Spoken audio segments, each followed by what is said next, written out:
Like a lot of people who grew up in the 2000s, I spent a lot of time as a kid playing Flash games. I obviously spent a lot of time on the bigger sites like Cool Math Games, Congregate, and Newgrounds, but I spent far more time on sketchier sites. You know, the ones that had a bunch of weird, poorly made games with random kids characters like Ben 10, Mario, Power Rangers, Sonic, SpongeBob, you get the idea. Games that most likely were meant to appeal to young boys and nobody else. And for young me, they most certainly appealed. This video is not about the games I was just talking about. I brought up my past regarding Flash games because the Lacey Games series is about the polar opposite of what I experienced. Flash games meant for little girls, or in simpler terms, girl games. Those being games about things like cooking, pet shops, or doing makeup, because obviously girls aren't allowed to like other things. In all seriousness though, it's kind of hard for me to explain what exactly I mean by girl games. If you ever played them, you know exactly what I'm talking about, but the description I gave a moment ago is really the best way I can explain them. I've never had much experience with them, big shock I know, but I've had enough experience to be able to understand what Lacey Games is about. Basically, it uses the backdrop of an old obscure Flash site being rediscovered by someone who remembers it, and finding out that the games and their creators are not what they seem. The games on the surface appear to be cute and family friendly, but dig a little deeper and you'll find a story of abuse, death, and childhood trauma. If it wasn't clear by now, Lacey Games tackles very heavy subject matter, and while I do recommend it, I cannot do so without giving a second content warning. With that being said, if you do want to watch it and haven't already, I do suggest doing so before watching this video.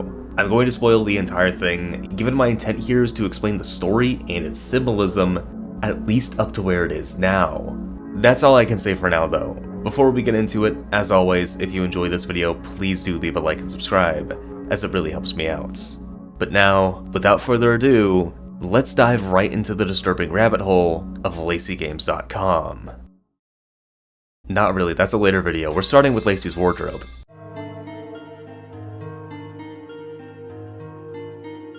Since this is the first video, Lacey's wardrobe is pretty light on story. As such, I'll try to keep this section brief, since there's not a whole lot for me to analyze. The video presents itself as being gameplay footage for a lost Flash game from 2006, but therein lies my biggest issue with both Lacey's wardrobe and the Lacey series as a whole. It's not very convincing.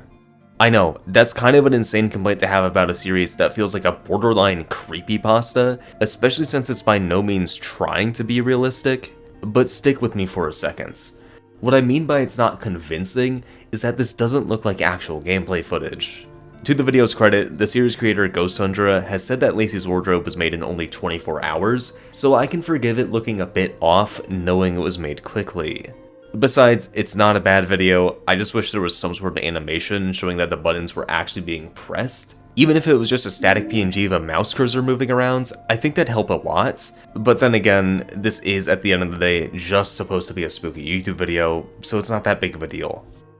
I'm bringing this up now because I don't really have many other criticisms with this video.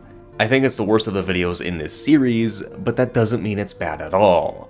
The plot is that Lacey's wardrobe, the game not the video, is a seemingly normal Flash game where you dress up the titular Lacey in different outfits.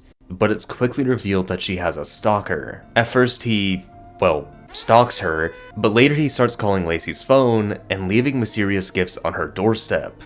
The game ends with Lacey begging the player to not make her go outside, but to no avail. And then she gets killed and eaten by her stalker. The stalker says he did this so they could be together forever, but there's one small issue I have with that. What about when you shit her out? That's pretty much all there is to Lacey's wardrobe though. The last thing I want to go over is what I do like about the presentation. Mainly, the art style and the sound design.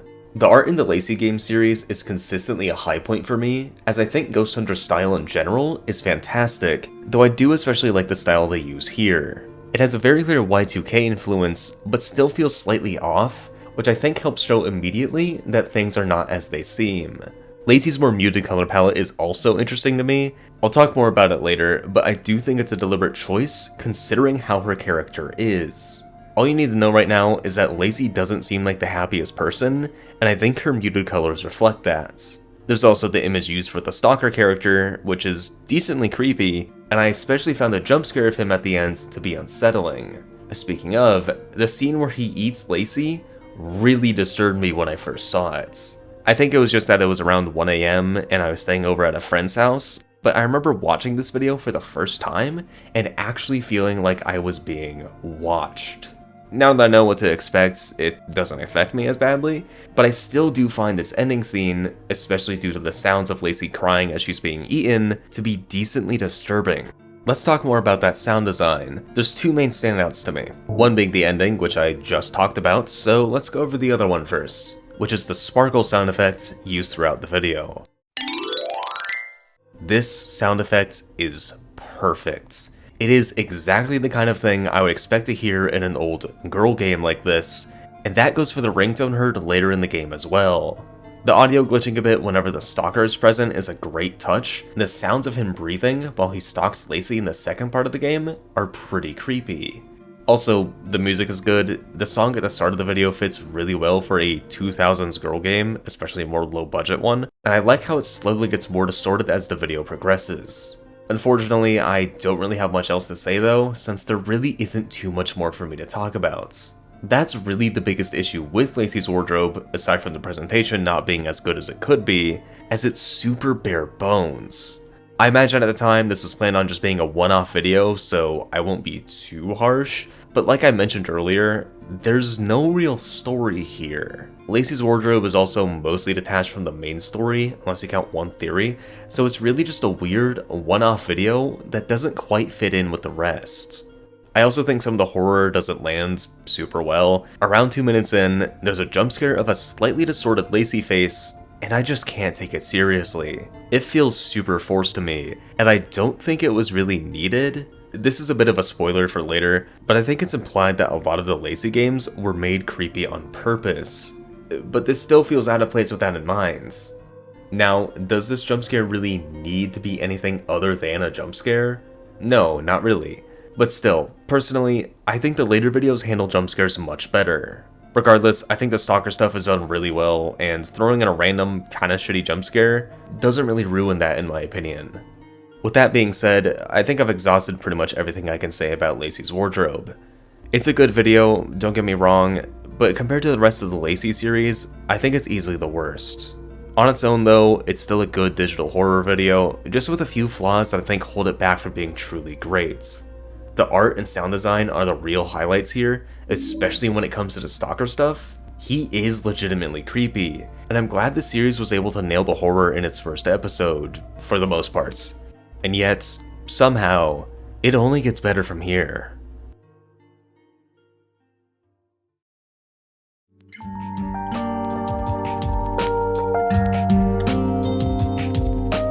The next video is Lacey's Diner, and since there's a bit more to go over plot-wise here, I'll start with a bit more of a synopsis.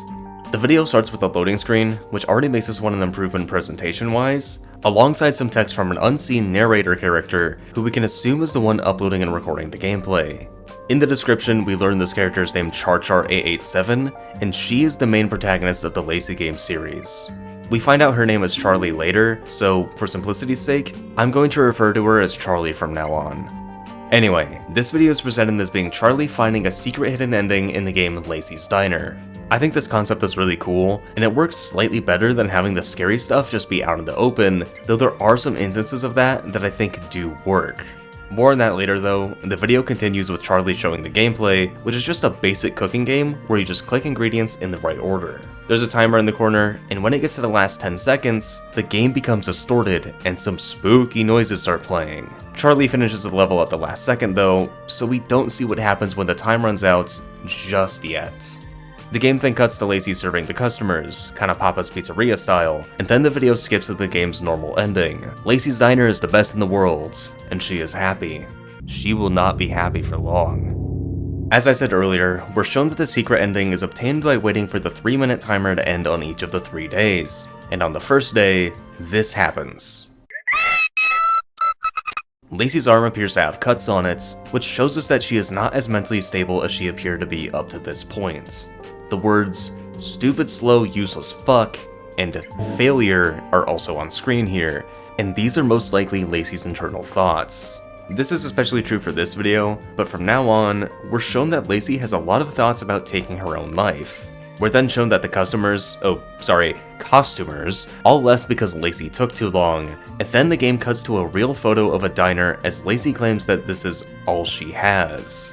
We can see some more real photos, and Lacey says that if she fails, well, you can guess what she's going to do.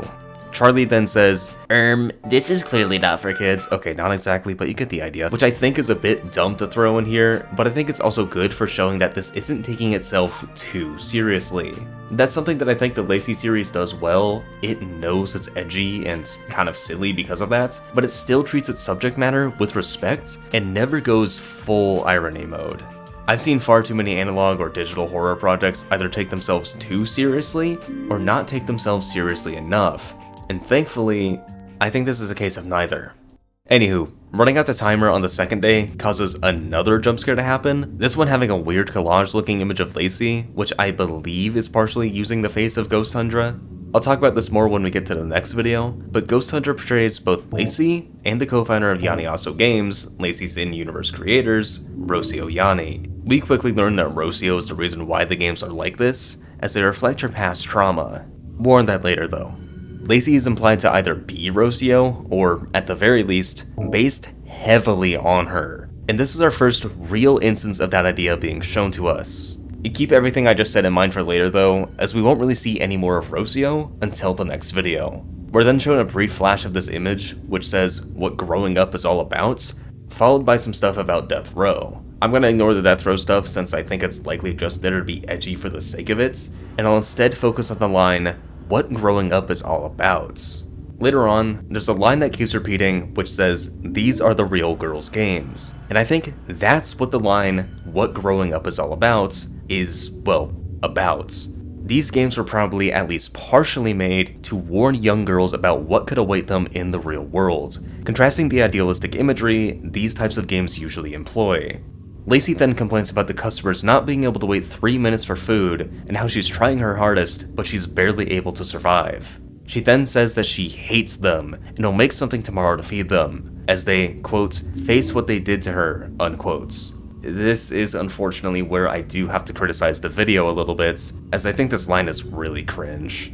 There's nothing really wrong with it, and I do think this whole bit is good for reminding us that Lacey is not innocent in all this, but the line really reminds me of old creepypastas like Jeff the Killer and how overly dramatic and edgy they were. Again though, it's fine. There's nothing super wrong with it, or the weird distorted Lacey that appears alongside it. I just don't care for them. Now's a good time to go over the distortion effects used for the jump scares here, and I also don't really like it. I do like the Rocio one from earlier, but only as a still image. In the video it zooms in, which in my opinion looks a bit awkward, and the distortion that appears when the timer starts running out also looks kinda bad to me. My main issue with the use of distortion in both this video and the last one is that it feels too analog horror-y, for lack of a better term. And by that, I mean that it feels generic and like something you'd see in really any analog horror series. Disregarding my personal distaste for most of that genre, I just don't think it fits very well here. Even if you consider it being part of the games, which is possible considering what we see later, having random cheap jump scares doesn't fit with the psychological horror that the series employs. Sure, psychological horror can have jump scares, and I do think the series can do jump scares well, but not like this. I see them less as a jump scare in the supposed gameplay footage, and more as a jump scare in a YouTube video, which takes me out of the immersion for a second. That is what I mean by it feels analog horror-y, as I see this kind of immersion-breaking jump scare used in a lot of analog horror series. That's really my only complaint when it comes to Lacey's Diner though. The video from here on out is great, and while I do think the distorted Lacey on day 3 looks weird, that's absolutely the point. While I have issues with the use of distortion earlier in the video, this feels more like an intentional bit of weirdness that feels more cohesive with the established style of the games in these videos. Focusing back on the content of the video, let's take a look at what's in the bowls here. Each time one is dragged into the mixing bowl, we get a little image to show how it relates to Rocio's trauma, starting with cigarette butts. She was burned with them. I mean, that's kinda obvious, right? Interestingly though, the text mentioned Rocio almost crying in front of him once, but we don't know who that is yet. We will soon. Next is a dead cockroach, which seems to relate more to the poor living conditions Rocio was in. Porn is next, and I don't know how much I can say about this one. I will say it's implied that Rocio was shown it, rather than the alternative, though that's not much better to be honest. The meth doesn't really tell us anything, other than giving us Rocio's name for the first time. Should have pulled up an image of Walter White instead, if you ask me. Next is the really bad one. No beating around the bush here. Rocio was sexually abused by somebody when she was a kid. We'll find out who that is soon enough. The last one to actually show us an image is the broken glass. Judging by the text talking about blood, I would assume this represents self-harm, which is supported by the image that flashed on screen after the first day. The arm that flashed on screen before was hers, so this text heavily implies that she did commit self-harm. Finally, there's this. This man is the reason for Rocio ending up the way that she did, the reason for these games' existence. We don't learn this here, but we find out later that this is Rocio's uncle, and he is the one who subjected Rocio to all the abuse that I just described. I'll talk about his character more when we go over the next video, since he currently only appears twice, and the most interesting things about him relate to his second appearance. The game continues with the customers, now sporting the same weird style as Lacey, eating the censored meal, as the diner then closes due to sanitary violations. We then get one of my favorite scenes in the series, as we get this amazing shot of Lacey standing outside her diner smoking a cigarette.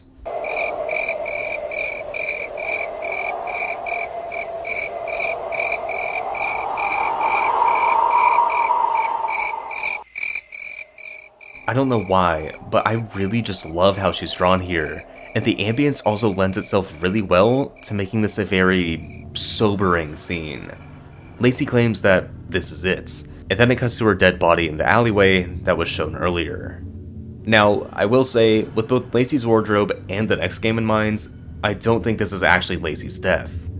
Whether Lacey is truly dead or not, this is where the game ends, as the text "Bad Ending" appears on screen, and it then cuts abruptly to the title screen. The video ends with Charlie being confused at how this exists, and she asks if anyone has any other archives for the rest of the Lacey games, as they're mostly lost media. So, with all that said, I think this is a big improvement over the first video. Lacey's diner has a great atmosphere, mostly in the outside scenes, the art is fantastic as always, and most importantly, the Flash game presentation is much better here.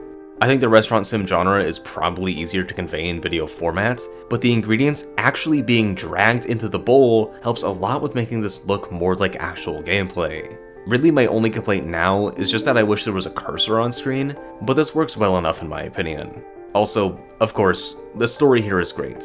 I do think the more creepypasta-esque story of the wardrobe video works well, don't get me wrong, but I think the more trauma-focused psychological horror story is more interesting. If you've watched my videos before, this is really no surprise, but I'm a big Silent Hill fan, so of course, I like this style. And speaking of Silent Hill, I do think there are actually a couple minor similarities between it and the Lacey series. Silent Hill 3 is an easy comparison, since both it and Lacey focus on themes of femininity and the horror that can come out of that, but that game focuses more on themes of motherhood, while Lacey focuses more on themes of growing up and abuse. It's for that reason that I'm reminded more of Silent Hill 2, particularly the character Angela. Like Lacey, she was abused, which leads her to have a poor mental state characterized by anxiety and depression, and a desire to end her own life. I would not be at all surprised if the Lacey series was inspired by Silent Hill, but I think it's at best just a minor influence, as aside from the surface level similarities, they're not very alike at all. Anyway, Lacey's Diner is a great horror video, and its shift to more psychological horror, focusing on themes of abuse, is done really well in my opinion.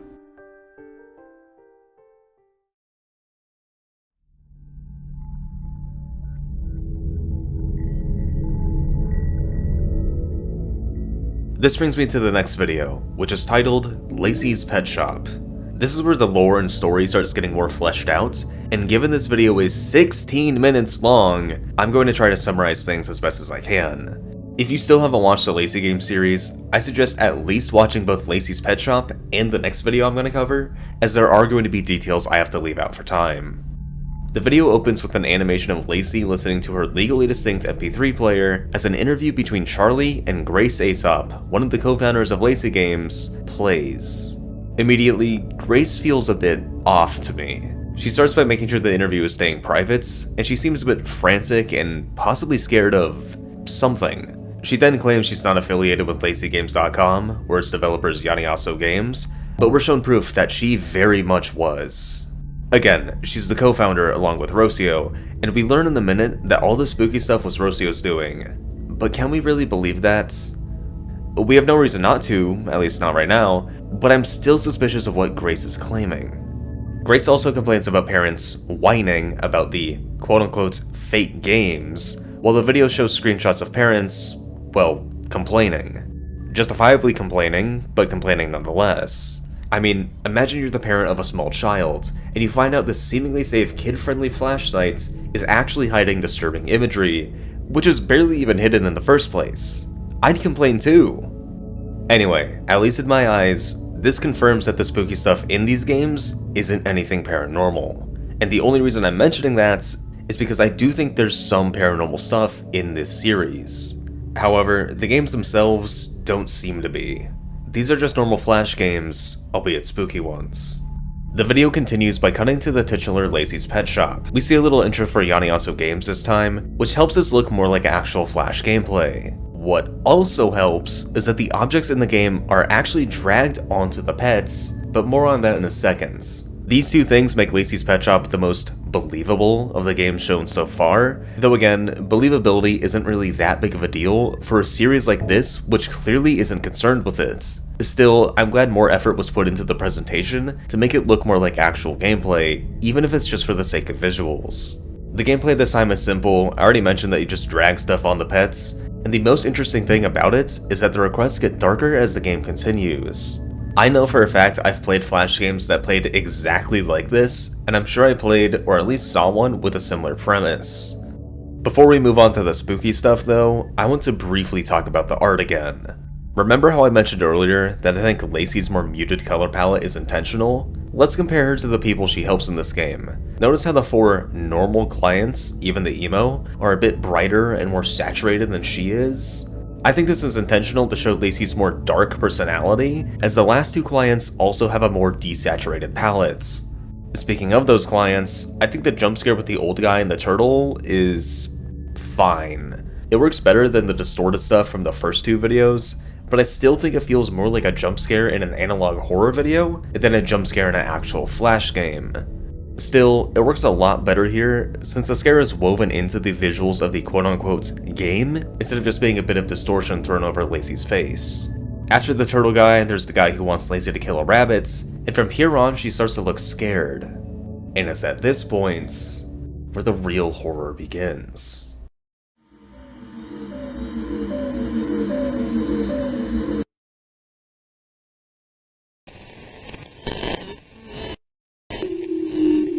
This screen reminds me a lot of the original TV ending of Evangelion. The more sketchy style, the use of real photos and background footage, and the overall vibe of this really reminds me of Evangelion, and I wonder if that was an intentional homage. There's nothing more I can really say about this part though, aside from what the bad dog thing means, but I'll go over that in just a minute.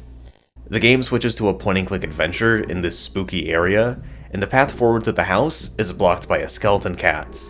The cat asks Lacey to get his skin back, which she does, and the cat becomes all gross and fleshy. It also says, "I've been hurt, so I will hurt others," which I think is a direct parallel to Lacey's actions in the diner video. She was hurt by her customers being impatient, so she lashed out and made a downright disgusting meal for people to eat.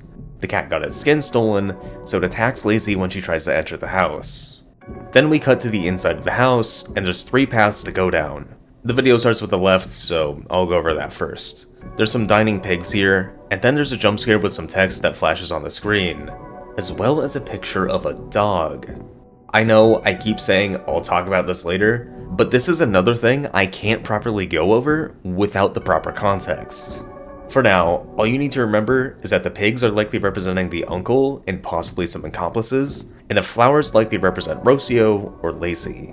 The right path takes Lacey to a room with a clock, couch, and cage. The cage's text box has Lacey directly asking the player to click it, which I think is less an indicator that Lacey is sentient, and more supposed to be that Rocio is asking the player to click it. I mean, it's clear by now that Lacey is Rocio to an extent, but aside from the "please help me" text in the wardrobe video, Lacey has shown no signs of being sentient. Even then, I'd argue that was just the game being creepy, rather than any actual sign of sentience.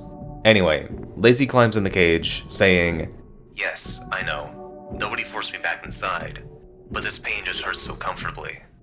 We don't really know why Lacey was ever forced to stay in the cage. I would guess that the uncle likely forced her to stay inside when she was bad, which I assume was when she would try to fight back against his abuse. That's really just a guess though. I have no evidence for this, and I'm just going off what I think feels right for the story. Regardless, Lacey knows that she was abused, and that abuse is why she was ever forced to be in the cage. Still, she's comforted by it, in some strange way. It's possible that she feels comfort because being in the cage meant she couldn't be physically assaulted by her uncle, but it's also possible she feels some sense of normalcy with the cage. People who are abused as children often fall back on the coping mechanisms or habits they formed while being abused, as they're normal to them. Hence why the pain just hurts so comfortably, because despite the pain of the abuse, she feels comfort in it. It's familiar to her. Moving on, Lacey also finds a key, and she says that she now feels dumb because she found a key in the middle of her quote-unquote edgy moments. I actually like this line a lot because of how self-aware it is. Yeah, it's arguably a little cringy, but I don't mind it at all, and I think it's probably meant to be read that way. The Lacey series is edgy and angsty, and the fact that this line exists to poke fun at that, in this slightly tongue-in-cheek way, is a sign that Ghost Hunter recognizes that fact. Is the line still maybe a little cringe or forced? Arguably, yeah. But I still like it. Obviously not every single piece of media needs to have a line like this acknowledging their faults, but I think it works well enough here, and it's such a brief moment, so it doesn't feel like it overstays its welcome. Lacey then heads upstairs, where the path again splits into 3 ways. I want to quickly point out the text box though. It's Lacey, or Rocio, asking her uncle where Puddles went. I'm not going to try to pretend this is mysterious at all. It's pretty clear that Puddles is the dog that flashed on screen earlier. I think this is also why the bad dog appeared before the switch happened, as it likely triggered some sort of memory of Puddles in Lacey's mind. The bad dog also clearly had the uncle's face, which I want you to keep in mind for just a moment. The first room Lacey enters is the bathroom, which has a bathtub that Lacey remarks is full of lemonade, unlike the blood always present in horror games. I'm gonna go out on a limb and say with all the horrible abusive shit her uncle did, this is probably not lemonade. It's pee. It's probably pee. You can guess the rest. There's also a mirror in here, Lacey saying that she's not scared of her own reflection.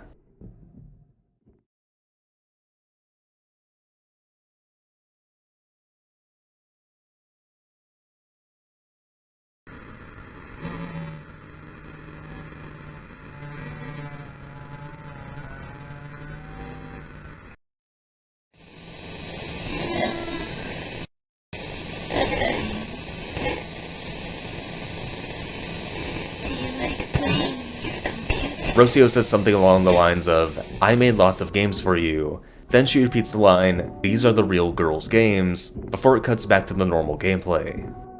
She also appears to be tied up by what looks like computer cords, which suggests that she might have somehow transported herself into either the internet or the Lacey Games. Or both. This isn't the first time we've seen imagery suggesting this, as in the end of Lacey's diner, we can see an image of Rocio at a computer with wires coming out of her arms, as well as another image of her arm with the wires more clearly attached to it. I'm not going to say just yet that this means Rocio literally is Lacey, as in she's possessed her, because there isn't really enough evidence for that. Obviously though, Rocio is Lacey. If it wasn't clear enough by how the text on screen before Rocio appears straight up says, "I'm Lacey," their paths are identical. I've been referring to everything that's happened in this episode as happening to Lacey, but you could easily replace every instance of Lacey with Rocio and nothing would change. I think it's also interesting how Rocio says these are the real girls' games. I already talked about how it's made clear in the later episodes, like this one, that part of the reason these games were made was to warn girls of what could happen to them, though I think it's also likely that they were made to be some sort of vent art for Rocio. Why make disturbing vent art that's hidden in kids' games? I don't know. That's still not explained, but I'd guess it probably has something to do with Rocio being literally hooked into her computer. Lacey continues into room 1, where we see what looks like a little girl's room, presumably Rocio's. A weird, dog-like creature comes out from under the bed, ultimately ending with an okay jump scare. I'd hardly say it's a good jump scare, since to be honest, I barely consider it one. I felt it was more there to just be weird and slightly unnerving, while a proper jump scare feels more like it's trying to get a quick reaction out of the viewer. Maybe that's just me though. Anyway, the video continues by cutting to footage of a door, and someone seemingly trapped on one side of it. And if you weren't convinced Lacey was based on Rocio yet, this scene outright confirms it. Rocio talks about wanting to get a cat, but we're shown thought bubbles with Lacey in them, complete with the game's usual cute art style. She talks about wanting ice cream, and how it's been days since she's eaten anything, because she's scared to leave. He is under the bed. He will see her. Rocio then wishes she could go to the store and buy more CDs, just wanting to have fun, but she can't. Her uncle killed Puddles, her dog, who meant everything to her. It's not straight up said yet, but Rocio did kill her uncle and dump his body under her bed as revenge for killing her dog. Interestingly though, she says, "You can hurt me all you like, but you weren't allowed to take it being the dog, away from me."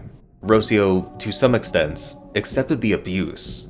I doubt she wanted to. I think more than likely she was just so used to it, since it's implied this was happening from a young age, that she didn't care to fight back anymore. That ties back into what I was saying about the comfort Lacey found in the cage. Yeah, she was put in there by her abusive uncle, but she was also safe in there. It's still traumatic for her, but she found some safety, some relief from the abuse, however small. And that's the same for Puddles, her dog.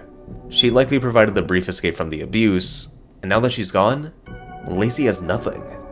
And we've already seen how Lacey acts when she has nothing left to lose. In the second room, Lacey finds a matchbox, where she asks, "Should I light myself on fire and wake myself up?" Suggesting that this is all some sort of nightmare sequence. You'll see why that may not be the case in just a second, but I'm going to let this next part play on its own, because I think it's really good. For years he was barking up the wrong tree, worried about his sins becoming too visible on his skin. He always worried about the serious things, but now, when his time was back, I was the dog that bit his neck.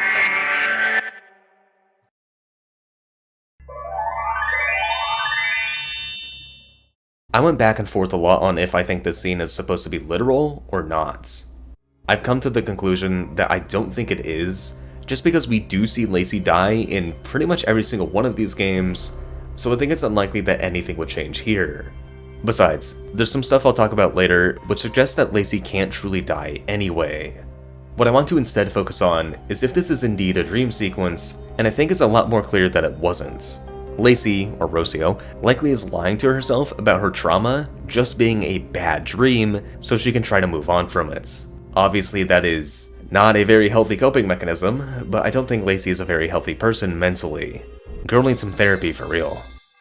I think the art style shift also signifies Lacey wanting to live in more of a ideal world, though there's still some creepy elements, like the rotting leg under Lacey's bed.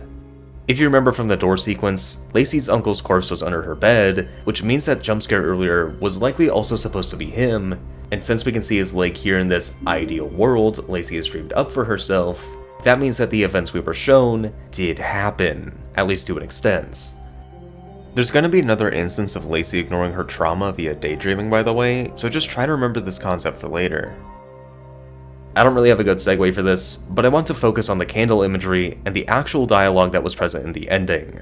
"I can click here to end it all" is pretty clearly suicidal ideation, and if it wasn't clear enough in the dialogue, the behind the scenes video also shows that Lacey originally had a leash around her neck, which could be interpreted as being a noose. "For years he was barking up the wrong tree, worried about his sins becoming too visible on my skin," refers to how Lacey's uncle worried about his sins, or abuse, both physically and sexually, becoming too visible on Lacey, which likely would have caused him to be arrested. "When he turned his back, I was a dog that bit his neck," refers to how Lacey killed him, and I think all the dog imagery here could be seen as Lacey's uncle, seeing her less as an actual person in his care, and more as a pet he could abuse freely. Finally, there's the candle imagery. I don't know, I think it's just a cool way to show Lacey burning herself. I wish I could say more about it, because I love how it was done, but I got nothing. That's pretty much all there is to say about Lacey's Pet Shop. As you can tell by how much longer I've spent talking about it, it's both my favorite video in the series, and, thus far, the most story-focused. The video ends with a continuation of the interview with Grace, where she says that she parted ways with Rocio in 2010, the same year Lacey Games went under, and she isn't sure if Rocio is still alive. We then see pixelated footage of Rocio's eyes overlaid over the Lacey MP3 player thing, suggesting that she is somehow trapped within the digital worlds.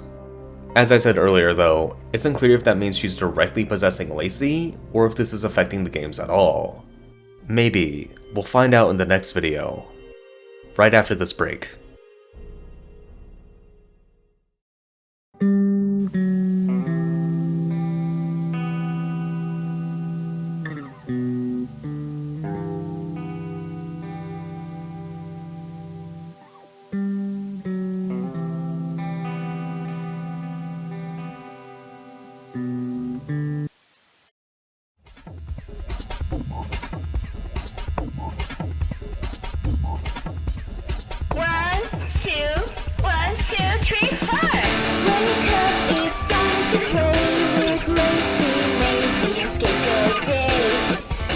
Okay, I know I just said the last video was my favorite, but this one is a really strong contender. Mainly because of this little intro section, and the introduction of Lacey's friends, Maisie and Skater J, who together with Lacey form Lacey and the Jammers. The song playing is sung by Lacey, though we find out a bit later that this is actually Rocio singing, as she voices the character in Universe. Obviously this is actually Ghost Hunter singing, and I think they're not a bad singer at all. I think they intentionally tried to make Rocio singing sound a little more, I don't know, amateurish. But go listen to their cover of Animal Cannibal from possibly in Michigan, and you'll see that Ghost Hunter is actually pretty damn good. Anyway, there's two things I want to point out with this song. The line, "Boot up Flash and you're all set, for games that you will never forget," and the scream that plays at the end of the song.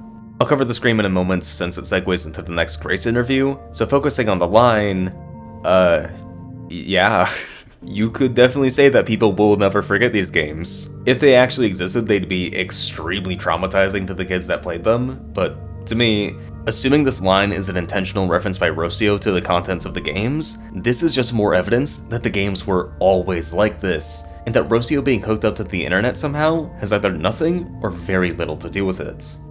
Like I said a moment ago, the scream takes us directly into the next Grace interview, though it feels less like an interview and more like her joining Charlie's investigation. Also, this is the first time we see and hear Charlie. She's really just an audience surrogate, but she questions a lot of the weirder things Grace says about Lacey Games. Like how Grace supposedly never asked what was quote-unquote wrong with Rocio, dismissing her trauma as just her being a little cuckoo. On the other hand though, Grace rightfully is a bit upset at Charlie for lying to her about the interview from the last video. I think her agreement to continue investigating her old website, despite her claiming later she has no desire to find out what happened to Rocio, shows that she does actually care to an extent. The interview continues as we see the Lacey Games website for the first time, and it looks very accurate for a relatively low-budget mid-2000s Flashgames site. I can't say I'm an expert in the field of girl game sites, but the sketchy Flash sites I remember using looked pretty similar to this. Flat color backgrounds, main page with a bunch of images linking to all the games. It's very accurate. We also get a look at the page introducing both Grace and Rocio, alongside the main trio, and underneath the image of Lacey, we can see text that says, "We wanted to create a safe space for kids to play." Ignoring the irony of that sentence for a second, I do think Rocio, despite the fucked up stuff she puts in her games, does believe this. Again, I think the whole idea of these being the real girl games means they're supposed to serve as a warning of sorts about how society treats women. If that is what they're supposed to be, then they would hypothetically be a safe space. I glossed over this a second ago, but we are introduced to the main trio here: Lacey, Maisie, and Skater J. Maisie is the most unknown of the three. It seems like she's going to be focused on more in the upcoming game, don't worry, I'll get to that. So all we know right now is that she's both the nerd and astrology girl. Lacey we already know, but we're told that she has a bubbly personality and loves music. which actually does line up with what we've seen, especially in the Petshop video. When not subjected to the horrors, she does seem to have a pretty cheerful personality, and I think her being described as an airhead is referencing something that we'll see later in this video. Finally, there's Skater J, who's pretty much the main character of this video. She's the tomboy, and Grace mentions that Rocio brutally killed off Jay permanently. That's right, unlike Lacey, who gets to come back every game, Jay is just dead. To understand what I mean by that, let's take a look at Jay's skating game. The gameplay itself isn't crazy, it's just a platformer where you jump across buildings on Jay's skateboard, and it reminds me a lot of games I used to play as a kid. There's this one Spider-Man Flash game I vaguely remember where you swing around the city, which I was heavily reminded of. The game has 4 levels, each one getting harder than the last, though Charlie fails a couple times. You could call this padding, but I think this is good since it makes the video feel more like actual gameplay being recorded. Combined with the addition of loading screens, the websites, and the overall presentation of the video, I think this is easily the best the series has looked so far. Thankfully, this is the style the game seems to be going for as well, which is great because I love how pretty much everything in the video is portrayed as being a computer window. Anyways, every level is Jay getting faster with more and more speed boosts, and at the end of level 3, there's a weird glitch where Jay just floats in a black void for a bit. Then the level completion screen gets distorted, and I think this is a much better use of the distortion that's been present since the first video. This feels less like some creepypasta bullshit and more like a glitch in the game, though I think it's very likely that this is something that was supposed to be part of it. It comes across as more weird than anything, which I think is a much better way to build tension for the actual scares than throwing in a random distortion effect jump scare. The final level has Jay becoming super fast as stop signs appear.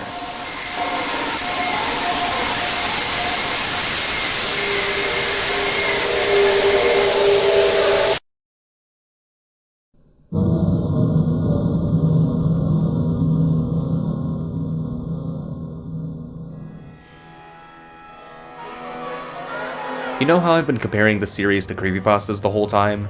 I haven't been joking. I think, at least this game, is actually influenced by old creepypastas. The composition of the death screen reminds me vaguely of Dead Bart's, though the image itself looks more like victim number 1. I think the image here is also actually decently creepy, especially since it looks nothing like Jay, and the way Jay dies, I think, has to be a direct reference to Sonic by Chinilin. If you're unfamiliar with that creepypasta, it's an old video from 2010, uploaded by this guy named Chinilin, and despite being referred to as a creepypasta, I think it was probably meant to be comedic. It shows Sonic dying in various different ways, like falling into a bonus stage, getting crushed by moving walls, getting eaten by the ultimate chimera from Mother 3, and gaining way too much speed before getting impaled by spikes. You know, the exact thing that happened to Jay. Side note, if the Sonic creepypasta sounds familiar to you, that's because the story Sally.exe completely plagiarized it. Chinilin Sonic is older than Sonic.exe, and it's worth mentioning that Chinilin, like Ghost Tundra, is Brazilian. Therefore, I find it incredibly likely that Ghost Tundra has seen the Chinilin Sonic video, making this an intentional reference to the creepypasta. Besides, I think the whole Lacey Games concept feels very creepypasta-esque. I mean, it's old Flash games that were actually way creepier than they seem to be, which is basically the same thing as most video game creepypastas. I'm getting sidetracked. The death screen also says, "You killed Jay," which I think is both referring to the player and something else. A bit after the death screen, there's this part where Rocio seemingly appears and flashes image of parents complaining about Jay's tomboy character, calling her a bad role model, alongside a straight up slur and boy-girl thing. Very bigoted language all around. It's implied that this is the reason Jay was killed off, as Rocio replied to one of these comments with, "Be careful what you wish for." Before the next game, yeah, this video has multiple games, we get a quick scene where Grace calls Rocio cuckoo again, while also referring to the parents who rightfully complained about the disturbing content as whining. I think it's interesting that Grace is so dismissive of everything surrounding the Lacey Games sites, and it's possible that she's the real villain of the series. I doubt it. I think it's more likely that she just doesn't want to associate herself with what seems to be a pretty bad part of her life. Either way, I do think Rocio likely had a way bigger role in making these games than Grace. Speaking of, the next game is Lacey's Makeup Parlor. This one is like Lacey's Petshop, just drag and drop until you're done. It's a bit more free though, like Lacey's Wardrobe, letting you pick from a variety of options instead of just clicking on things in order. The twist comes in on the third client. The client's face starts drooping, which prompts a big "Fix Her" button to appear. This causes a realistic white hand to appear and fix the issue, which reminded me a lot of the spellcasting animations in Hylix. Unlike the Chinelin thing from earlier though, I don't think this was an intentional reference, just a similarity. Hylix mentioned. This continues with the next client, where the thing that needs to be fixed is a maggot crawling on the screen. Next there's a girl with hyper-realistic eyes that need to be shut, and after that is Jay.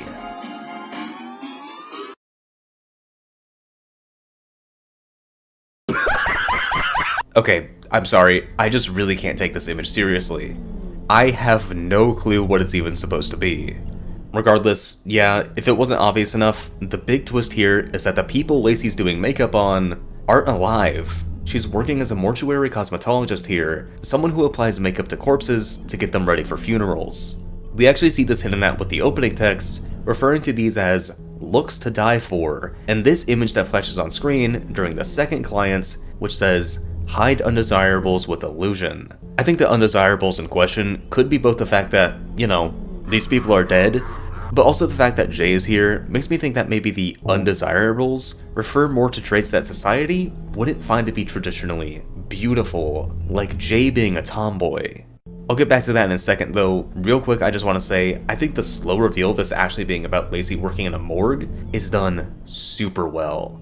It's obvious with hindsight, given the closed eyes of all the clients, but the creepy stuff is kept minimal until the hyper-realistic eyes. Then Jay appears and everything falls apart, as we cut to Lacey crying on the floor, saying, "I'm not here, she's not here." She's clearly disassociating, which could be a common occurrence for her, given she's referred to as an airhead on the main page. Lacey then deludes herself into thinking that Jay is just another client, and she just needs her makeup done, as the art style switches back to the more cheerful style the game had prior. Interestingly, she also says, "I just need fixing," which makes me think Lacey knows she isn't mentally well. Now, we've actually seen Lacey do this kind of delusion before in the Petshop video, where she claimed at the end it was all a bad dream. This case is obviously way more extreme, as with how surreal a lot of the nightmare sequence was, it's not unreasonable to assume it could have been a dream sequence. This, however, this is real. Lacey just found out that one of her best friends is dead because she has to work on her corpse, and this is the only way she can cope. Speaking of fixing, the "fix her" bit with Jay is just more distortion, complete with what looks to be blood pouring on the screen, but what's more interesting is what happens when we cut back to reality. Lacey is seen holding up Jay's rotting corpse, which looks really far gone, honestly maybe more than it should be, and she complains that Jay just needs to stand still. She proceeds to cry and say that maybe if Jay just used makeup and was more feminine, instead of being a skater tomboy, she would have lived. But would she have really?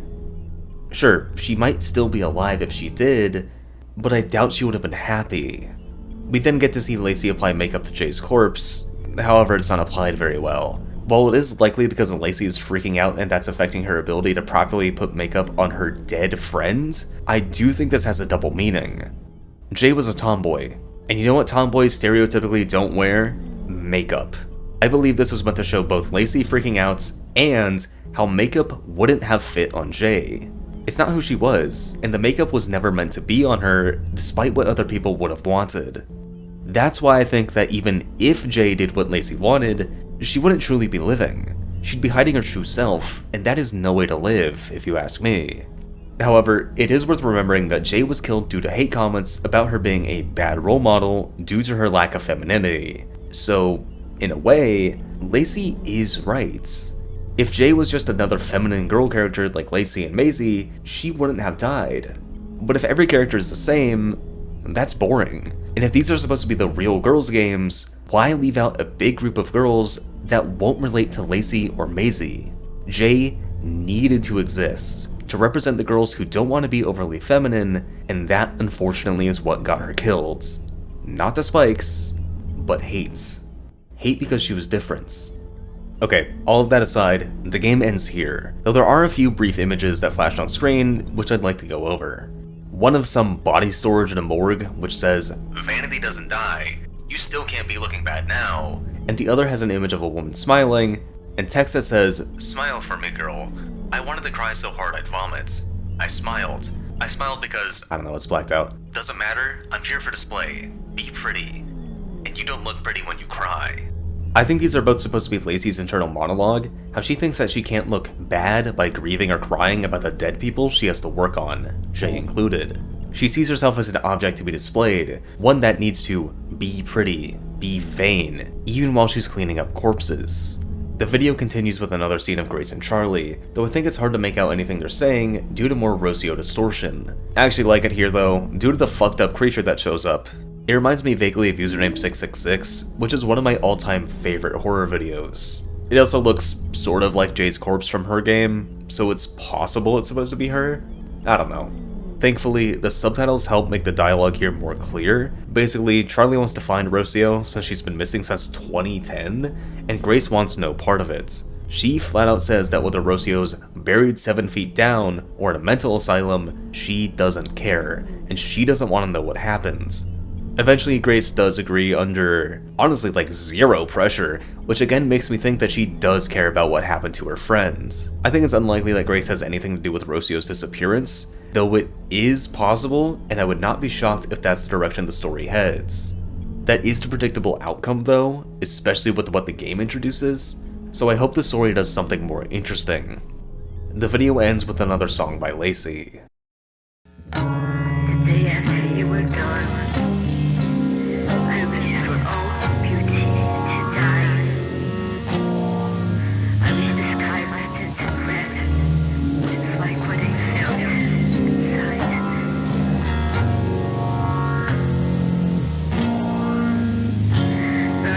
I don't think I really need to spell out the meaning of this song. It's Lacey grieving Jay. She laments that she wished the day after Jay died would be terrible, with rainy weather and everyone bleeding from their eyes and mouths, but it was just a normal, sunny day. I'll be honest, I haven't lost too many people in my life. I know I'm incredibly lucky to be able to say that, but the few times I have felt grief, it's been like this. This is exactly how it feels. A good bit of the song is just Lacey screaming, and I don't think I need to tell you that it's still just Lacey grieving. There's really no symbolism here. This is an incredibly on-the-nose scene, and that's why I think it works so well. The complete lack of subtlety is arguably a bit angsty, but like with the key scene from Petshop, I think being so unashamedly angsty is good for this series. It fits with the 2000s styling, and even aside from that, I think if this song was more subtle, it wouldn't hit as hard. It being so harsh sounding is good. This is meant to be a raw moment of grief from Lacey. There's also some flashing images on screen during this section. Some of them are just Rocio with wires again, nothing we haven't seen before, but more interesting is this one of Jay with the text, "Dead girls don't cry." This could again be Lacey contemplating taking her own life, same with this image of Lacey strangling a copy of herself. It's worth noting that the two Laceys wear different outfits, one black, one pink, and I think this could represent the real Lacey, the one wearing black, and the ideal Lacey, the one wearing pink. We kinda saw that already with the makeup game in the scene where Lacey was grieving, and if we go off that, then maybe this is Lacey deciding to live as herself instead of what she thinks she should be. Maybe this is less self-loathing and more her overcoming her trauma. Let's be real, it's probably not that. There's no way in hell Lacey's going to get a good ending. On the other hand, if we look at these two images as Lacey's self-loathing, then Dead Girls Don't Cry could be seen as her thinking that the only way to overcome her grief is to die like Jay, hence why she's in the image. The strangling image could be seen as something more dark, instead being a representation of Lacey wanting to kill herself. This is where the Disturbing Rabbithole of LaceyGames.com ends. Overall, I think quality-wise it's the best video in the series, though I do still prefer the Petshop video more. My only real criticism at this point is that I'm not a huge fan of all the images that flash on screen for at most a couple frames at a time. They usually have either very nonsensical or overly dramatic writing, and it's hard to tell just how many of them are actually important. There's a good handful I left out in my analysis, just because I personally can't glean any information out of them. Take this one for example, which talks about a girl pressing a button to destroy the universe. Maybe this has some relation to the video's plots, I don't know, but to me, it just reads as angsty for the sake of it. Nothing wrong with that, and it does fit the 2000s setting, but it makes analyzing hard when I can't tell if some of the information is completely unrelated. Regardless, I still love this video, and I think it's done phenomenally well. If you compare Lacey's wardrobe to this one, wardrobe looks like complete shit, though, again, I do think that video is still good. The Disturbing Rabbithole is a testament to how much Ghost Hunter has improved art and production-wise since the start of the Lacey series, and I personally cannot wait to see how it progresses.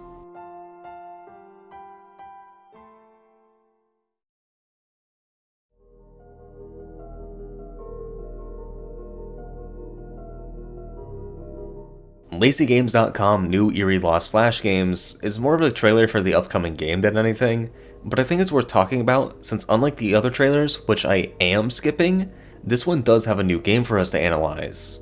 That being Lacey's Slacking, which shows Lacey daydreaming about doing various things like painting her nails, going to a spa, and sleeping. Girls so traumatized getting normal sleep is something worth daydreaming about. Regardless, we don't see anything creepy in this one, since I assume that'll be saved for later, but there is a bit of deeper meaning to be found here. If we take a look at the video titled Lacey's Flashgames Executable Error 1, again serving as a trailer for the game, we can see mention of maladaptive daydreaming, which is a type of daydreaming that serves as a coping mechanism. This is exactly what we see Lacey do throughout the series, most notably in Lacey's Slacking, but arguably in Lacey's makeup parlor and Petshop as well. Petshop is a bit of a stretch, since while you could read the ending where it's revealed it was a bad dream as an example of maladaptive daydreaming, I think it's likely a different coping mechanism. Sure, the house sequence could be a daydream, if not a normal dream, but it could just as easily have been something real that Lacey is choosing to pretend didn't actually happen. We don't know. However, it is very likely that Lacey's makeup parlor is another example of maladaptive daydreaming. After all, the whole game up until the twist is a daydream, and we even see Lacey snap out of the dream before going back in to escape her reality. Also, even though we see the real Lacey at the end of the game, that doesn't mean she isn't still in the daydream. I think, most likely, aside from one brief window, Lacey is daydreaming up until the end of the makeup parlor game, but we're shown the real Lacey, so there's more of a clear distinction between the real world and the daydream. The rest of both Eerie Lost Flashgames and Executable Error 1 aren't too interesting. Like I said, they're more trailers than anything, but we can see more imagery of Rocio being wired to something, and more mention of the real girls' games. Nothing we haven't seen before though, so before I cover the demo for the upcoming game, I want to briefly talk about some smaller information I uncovered on the NeoCities website. Yes, that's right, there's a Lacey Games website. It's nothing special, since it hasn't been updated in a while, but we do at least get to see a mock-up of what the Lacey site is supposed to look like. Clicking on any of the games or the About Us page brings us over to this page, which asks, what is the purpose of a girl destined to die over and over and over and over again? Of course, referring to how Lacey dies at the end of pretty much every game. This passage seems to be written from Lacey's POV, but it's worth noting that she mentions the ironic immortality of a digital body, which I think might suggest that Rocio is possessing Lacey. Whether that means Rocio's physical body is dead or not is unclear right now, but I do think that it's possible, given we do know for sure that Rocio is literally connected to the internet somehow, that she is possessing Lacey in the games. Interestingly, the page also asks, is this what redemption feels like, which could be seen as Rocio asking if her dying over and over again as Lacey is redemption, possibly for her actions of putting these disturbing things in the games. That's a bit of a stretch though, and since there's not much evidence for that, I'm going to say that's just a theory for now. A game theory! Sorry. Moving on, there's another website for promoting the game, separate from the NeoCities I just covered. This one focusing more on the actual developers like Ghost Hunter, Brand New Groove, and Euroclips. It's written half in character and half out of character. For example, the character design winner announcements is, as far as I can tell, a fully real announcement for a real contest that happens, but things like the introduction refer to the game as being a port of Lacey's old games to Steam, which is not even how it's presented in the actual demo. Obviously this is totally fine though, the site is mostly just a devlog in any case, and I think it's fun that they decided to present it as being in-universe a little bit. There are a couple hidden secrets though.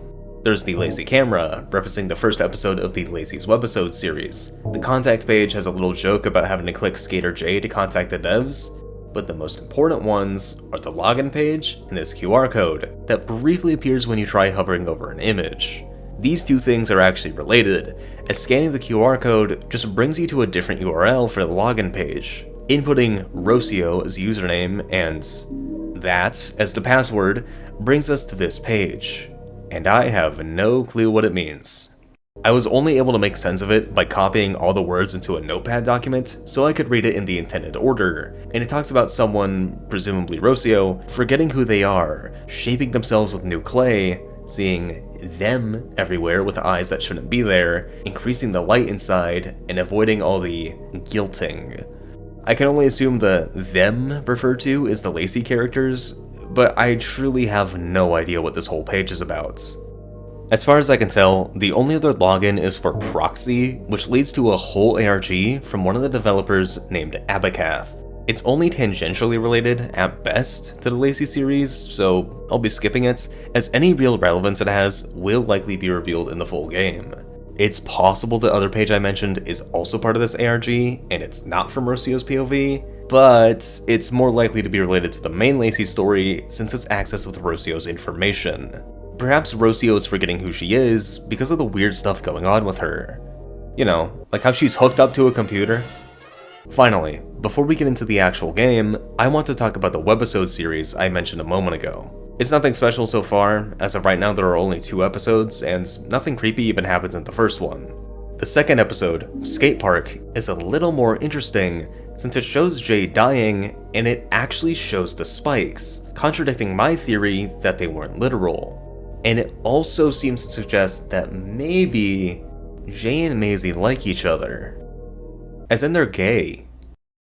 Good for them. There's not really much more to this series yet though, but I do love the art style, and I think the animation is done really well. The team over at Shockwave Animation managed to capture the 2000s Flash style, while also keeping a bit of Ghost Hunter's art style, and they managed to make it unique to clearly separate it from the main series. Literally my only issue with it is that the animation looks a little too fluid for what's supposed to be a low-budget Flash animation, but who cares? It looks good, and that's more important than being accurate, if you ask me. That's about it for all the extra Lacey content though. The only other thing I could cover is the ARG I mentioned, but truthfully, I think it's likely not super important. The most important thing I could find from it was that it was teasing some unannounced games that will be included in the full game, one of which being Maisie's Magic Potions, which recently got officially revealed, so with that being said, let's get into the demo for the actual Lacey game. Okay, so while I was editing this video, the third Lacey webisode came out, this time being a new version of the wardrobe game. Again, there isn't too much creepy here, but there is this moment of Lacey starting to hyperventilate for a moment. Since she does this after saying, "If he doesn't love me like this," I'd guess this is Lacey having some doubts about herself, and if anyone actually likes her. We haven't really seen her characterized like this before, but it definitely fits with what we've seen in the past. The only other thing of note in this episode is that the credits glitch a bit and show Rocio's name over Ghost Tundra. That's about it though. Overall, I still would say this is my favorite of the Lacey webisodes so far, as I think it's done the best job of capturing the vibe of old Flash animations like this, and it seems to actually be setting up story stuff for the future. Obviously the other 2 episodes are good, I just think this is the best one as of right now. With that being said though, let's get into the demo for real this time.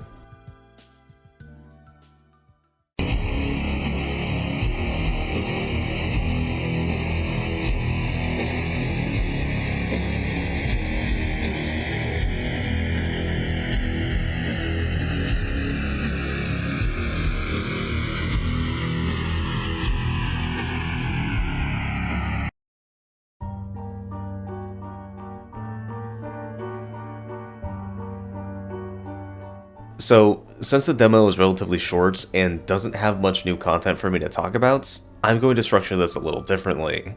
I'll start by briefly talking about the differences between the games in the demo and in the videos, and then I'll go over the new stuff.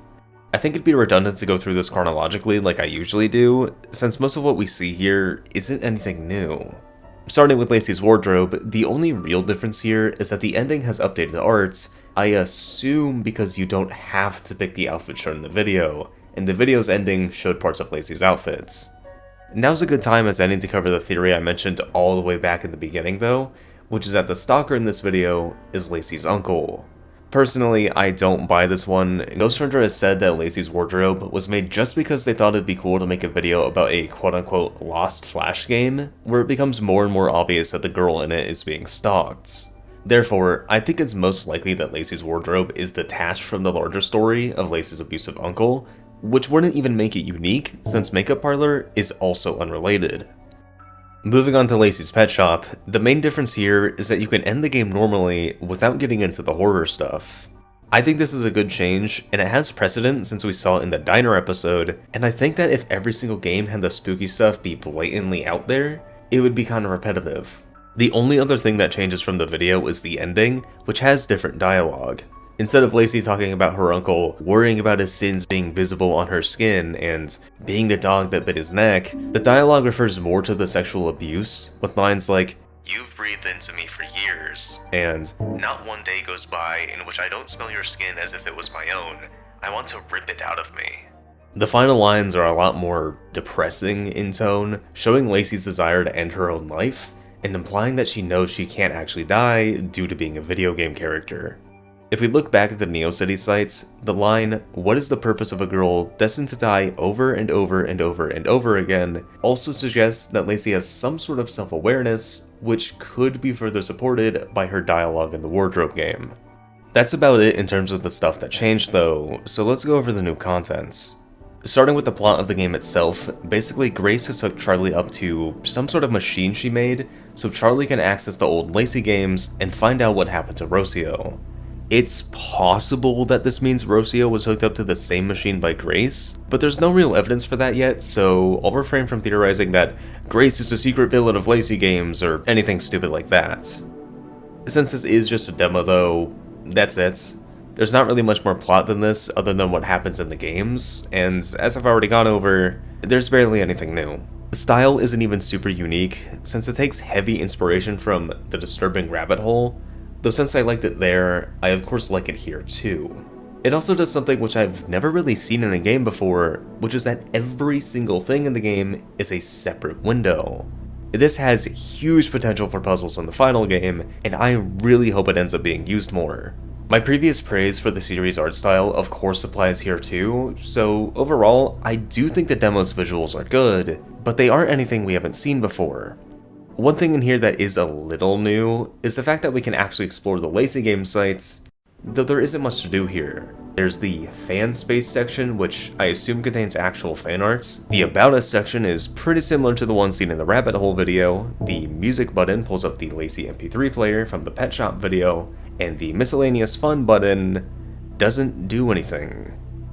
There is one more thing I didn't mention though. On the About Us page, below the introductions for the characters, there's this. A distorted picture of Lacey and the words 20 times on the dog, which is actually a hint for how the spooky part of Lacey's pet shop is accessed. You have to click 20 times on the dog, which causes the game to shift to the spookier one seen in the video. I think this is a decent puzzle, and I hope the final game has more like this. It reminds me a bit of Hypnospace Outlaw, though it is far simpler and less difficult than most of the puzzles in that game. The hint is very obvious, and the puzzle is really easy, though I do think it works well, especially considering the demo is likely from the very beginning of the game. Now, if the full game has super easy puzzles throughout, then I might have an issue with it, but since we don't know if it will yet, I don't care! I might not even care when the game comes out. Let's go over the final game in the demo, Lacey's Love Meter. This one is honestly hardly a game at all. You just input two names and see what their compatibility ranking is, kinda like that one thing from the 3DS Tomodachi Life, and that's literally it. Yeah, you can find some Easter eggs depending on the names you input, like inputting any combination of Lacey, Maisie, and Jay gives you the text, "Girls always love each other," or inputting Grace and Rocio gives you an error message. But again, that's it. I mean, it's fine. I wish the demo ended on a more interesting game, but I could see this being fleshed out for some cool puzzles in the final products. And even if it isn't, this is clearly just supposed to be a quick thing to lead to a jump scare. Speaking of, inputting Lacey and Uncle causes the game images and the Grace Cam to become this weird-ass distorted face. I can only assume this is Rocio, given the hair looks like hers, but this is where the demo ends, so I can only assume. I know this section has been a little more negative than the rest of the video, but I want to reiterate that I don't think the demo is bad. My biggest issues with it are just that it's super short, which is expected, and that most of the content isn't really new per se. If you're unfamiliar with the YouTube series, then I guess it's fine, but this game, and especially the demo, feel pretty marketed towards people who are already fans of the Lacey series, which means that the only real appeal of this demo is that you get to actually play through 2 of the games in the videos. That's still cool, don't get me wrong, but I really hope the final game takes more time to distance itself from the series and be more of its own thing. I think it probably will be, so this isn't a huge concern of mine. I also hope the full game is a bit less buggy. My game crashed twice for seemingly no reason, and the complete lack of saves made that really annoying. I'm sure the final thing will have all that fixed though, so again, not that big of a deal. With all that said, I do think overall this demo is a good experience, and I'm glad Ghost Tundra, and their team obviously, decided to turn the Lacey Games into an actual game. If you already like the series, then by all means check it out, but otherwise, I would just wait until the full game is out.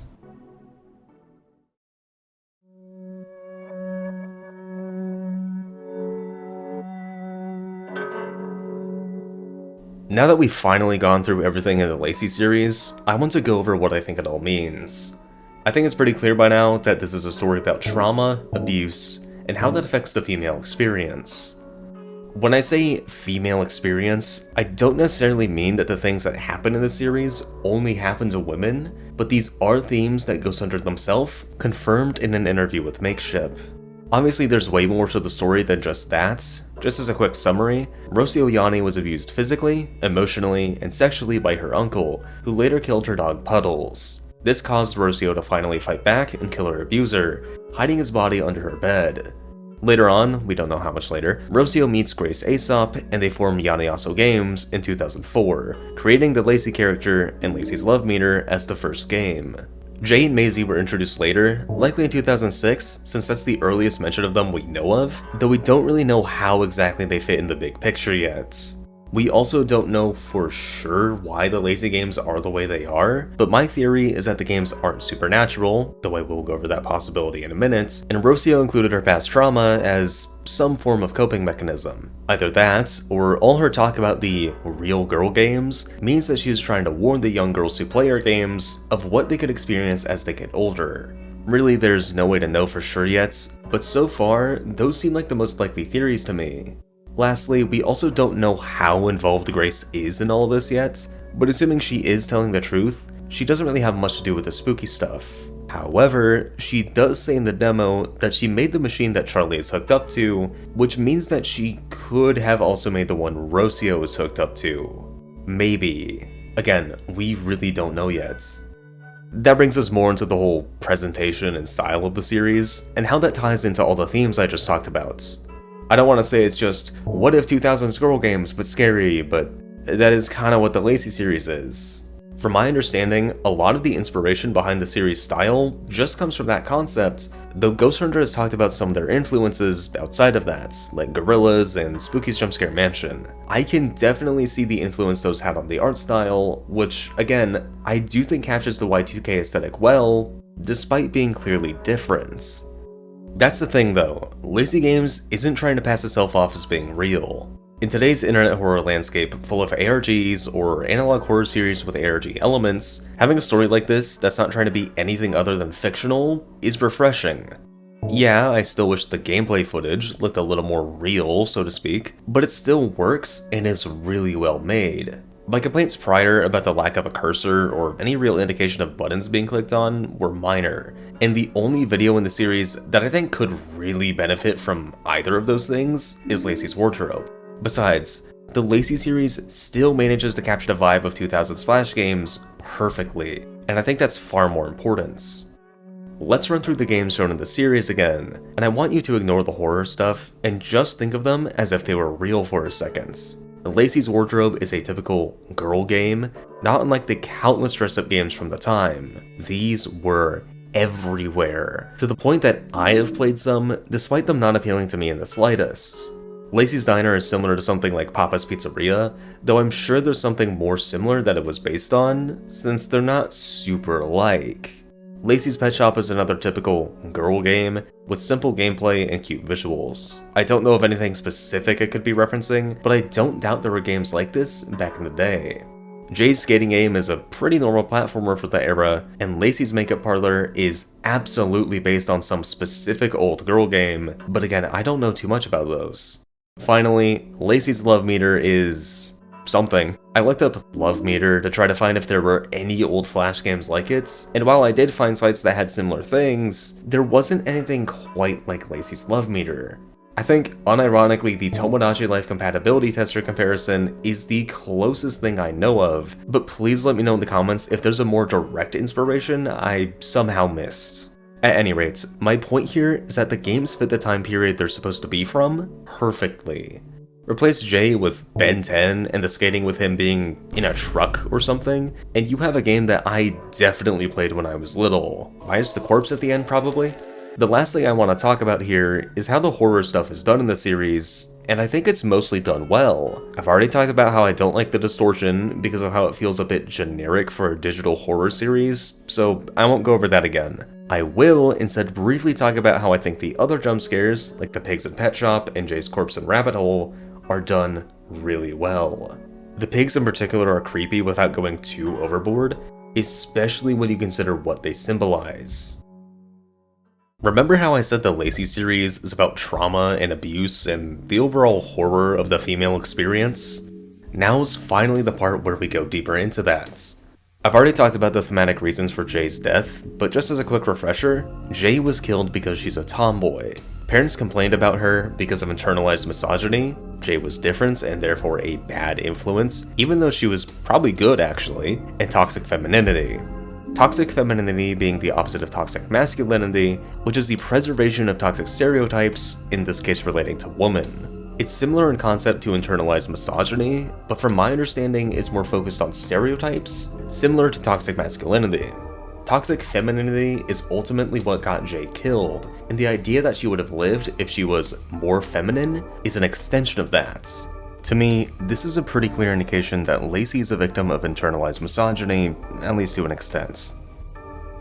That takes us to the forms of abuse represented in the other games, and how that affects Lacey as a character. Starting with the pigs, remember how I said the flowers represented Lacey? Well, if we assume that the pigs represent the uncle, and possibly other people as well, this scene is a pretty clear representation of Lacey being sexually abused. Originally the flowers were going to be Lacey's corpse instead, making this an even more obvious illusion, but I think Ghost Hunter likely changed it to be flowers to make it more subtle. I welcome the subtlety, as I think making the subtext too obvious could have just made it seem like edgy shock horror. Instead, we're left with a terrifying depiction of what happened to Lacey, without actually seeing any of it. Going back to Lacey's wardrobe, the form of abuse we can see there is, again, obvious. It's stalking. Women are more often victims of stalking than men, and I think the stalker being a cannibal is meant to convey that he's a literal predator rather than just a sexual one. Lacey's Diner is a bit of a weird one, ignoring the more obvious stuff about the uncle anyway, but I think it focuses more on women being treated unfairly in the workforce. It's called Lacey's Diner, so I think she's likely supposed to be self-employed in that game, and the customers being impatient reads to me as a representation of women being treated with little respect when men in the same position would be. This could be seen as a form of microaggression, an unintentional action that expresses prejudice against somebody, but I could be looking too far into things here. Another possible representation of women being treated unfairly is in the first half of Lacey's Pet Shop, where Lacey gets increasingly strange requests that make her more and more uncomfortable. She doesn't want to lose her job, so even though she so obviously doesn't want to do things like killing a bunny, she has to. Finally, there's Lacey's Makeup Parlor, where we can see images that say things like, "Smile for me, girl," and "Vanity doesn't die," which I think are referencing how society wants women to look pretty and perfect all the time, even when they're dead. If we look at the Lacey Games through the lens of them representing different forms of abuse or misogyny, then I think they are a more accurate representation of being a girl than the pastel pink princess stuff that these old girl games like to portray. That's why I think Rocio constantly refers to them as the real girls games. Maybe that's also why Lacey uses a more muted color palette. Perhaps it's less to represent her mental illness and struggles compared to the rest of the cast, but it's to make her look more real. She's the namesake of the real girl games, after all, so why shouldn't she look the parts? After all, darker colors equals more realistic, right? Okay, jokes aside, I do think that Lacey's appearance is more reflective of her past trauma and personality, rather than anything about these being the real girl games. Hell, maybe her desaturated colors are just because Ghost Hunter thought it looked good. I don't know. Regardless, I do think the Lacey Games are likely a representation of the kinds of abuse women face. However, there's another aspect of them that I think is important to the overall series: nostalgia. We just went over the game's inspirations, so I won't repeat myself there, but there's one aspect that I think is worth remembering: the fact that these games are supposed to be lost media. Lost media is an inherently nostalgic thing, as many of the biggest cases, like Clockman or the Backyardigans pilots, are related to media people saw as kids. Obviously a lot of lost media isn't spooky, but a lot of people talk about even the most mundane cases as if there's something dark. No shade to the people that do, a lot of them make good videos, and talking about things that aren't spooky as if they are is something that I'm also guilty of. But that dark vibe lost media channels have is something that I think influenced Lacey. It's also arguably a bit creepypasta inspired, as a lot of old video game creepypastas use the idea of something from the reader's or narrator's childhood, but corrupted. Like a haunted Zelda game, or a children's game hiding a dark secret. That's why I say the Lacey Game series is at least partially about nostalgia, as that idea of children's game hiding a dark secret is exactly what the series is about. Ignoring that, it's also just a good premise for a horror story like this, as it ties back into all the themes of trauma and abuse by making this more a story about childhood trauma. Now, normally, when I say childhood trauma, I just mean it as some piece of media that scared me as a kid. But here, we can see both that definition and the real definition of actual trauma from childhood. Rocio's past with her uncle is where we can see the real childhood trauma and how that can affect somebody, and Charlie is where we can see the thing that scared me as a kid definition. We don't know this for sure yet, but I think it's highly likely that the reason why Charlie is investigating the LaceyGames.com websites is because one of the games scared her as a kid. Sure, she's acting like she had no idea about any of this until now, and maybe that is true, but I would not be shocked if one of these games was revealed to have traumatized her. We'll have to wait and see if that's actually what's going on or not though, because as with many things about this series, this is something that's up in the air for now. With that all being said, I've pretty much covered everything I wanted to. Before I end this video, I want to briefly go over what I think about the series in terms of quality. I mean, obviously I think it's good, but why? Well, I already talked about the art and production quality. Sure, I have my issues with the presentation, especially early on, and I do wish the footage looked more like actual gameplay, but the art is still good. The story is still good. So, I think the Lacey Games series is good. I don't always love the more analog horror or ARG elements it employs, like the distorted jump scares, but for everything it does poorly or just not that well, it does so many other things really, really well. Sorry to keep beating a dead horse here, but I really just cannot understate how good the art is. It feels amateur, for lack of a better word, but the indie style works well both for the setting and the tone of the series, so I really don't mind it. Besides, as an artist myself, I can't in good conscience shit on somebody's art style, especially when they're better at drawing than me. So, really, my biggest issue, if I were to have any, with the Lacey series is just that I wish the gameplay footage looked a little more convincing. And that's going to be resolved with the actual, real playable game. Does that mean there won't be anything in the game I dislike? No. Does that mean this is a perfect series? God no. But I still think that Ghost Hunter's Lacey Games series, and their other work for that matter, is fantastic. The themes of femininity, trauma, and abuse all tie together well and create a disturbing story that I don't think has really been matched by much else in the analog or digital horror scene. There's other good series, obviously. I quite enjoy Gemini Home Entertainment and Local 58, despite my general distaste for analog horror, but nothing works as well for me as Lacey Games. It's by no means perfect. You might find a lot more wrong with it than I do, but for me, I think it's one of my favorite digital horror series on YouTube. Despite the small issues I have with its presentation, I still think the story, art, music, and the way it tackles its heavy themes and subject matter with respect are all worth praising. I wish Ghost Hunter and their team luck in finishing the game, and I cannot wait to see what projects they work on next. Anyway, that's going to be it for this video.